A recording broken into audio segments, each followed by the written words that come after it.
Hi everyone, and welcome to my channel. And today I'll be reading Scaramouche Listener by me. So let's get into it. You are traveling through Inazuma, taking in the sights and sounds of the new land that you had found yourself in when you spotted them for the first time. A wanderer from Inazuma, walking through a city, his trademark hat and outfit making him stand out from the other travelers.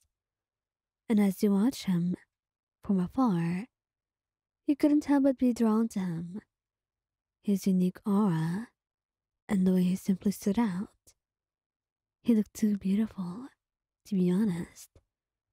And even if he didn't look so kind and had an aura of meanness around him, you found yourself staring at him. He stood out, and that was it.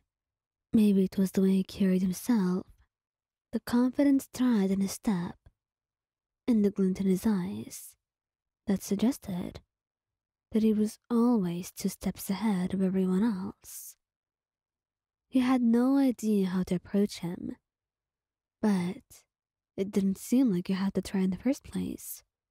After all, fate always seemed to have a way, and thankfully, today it was on your side. Because then, a few moments later, he too looks at you and notices you, and he begins walking up to you with a smirk on his face. "Well, what do we have here?" he said, his voice smooth and confident. "A traveler walking through Inazuma all alone?" He smiled. You should be scared, truly, but you can tell he's only teasing.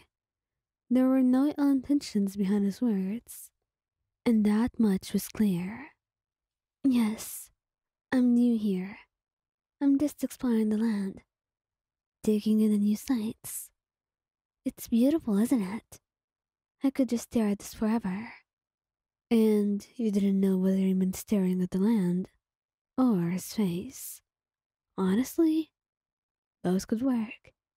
He was beautiful, a miracle. He truly didn't think anyone could be that beautiful. But it seems that life always had a way of surprising you. Scaramouche chuckled.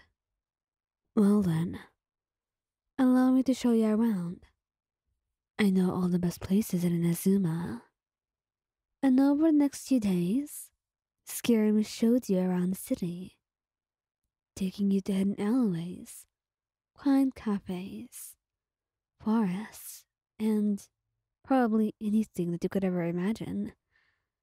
It was always there, that look in his eyes, the fondness in which he treated you, telling you what tasted better and at which store.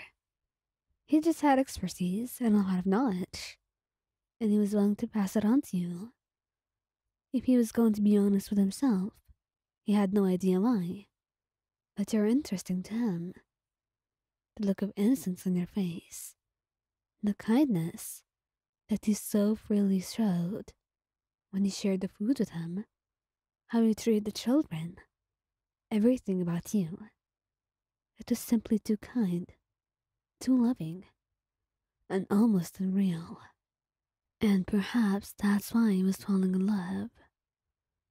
So, as you got to know him better as well, you began to see a different side of him. He was still cunning, witty, and sometimes outright mean in the things he said. But there was also a depth to him that you had not noticed before. And if anything, it only made you love him more. You found yourself drawn to him, feeling a connection that you could not quite explain. And one evening, after a month of this journey, as you were watching the sunset together on an island, Scaramouche took your hand in his, and you could feel the sweat on his fingers, and the way his hand was trembling, the faint blush on his face as he began to talk. "I have something to tell you," he said, his voice suddenly quiet, serious. You looked up at him, sensing the change in his demeanor. What is it, Skara? I've never felt this way before, he said, his eyes searching yours. But being with you, it's like everything's different. The way you see the world, the way I look at others. I think you've changed me, Wan. You felt a lump forming in your throat at his words, touched by the vulnerability in his voice. And I feel the same way, he said softly. And looking at you, his eyes kept wandering down to her lips, no matter how many times you pulled them up.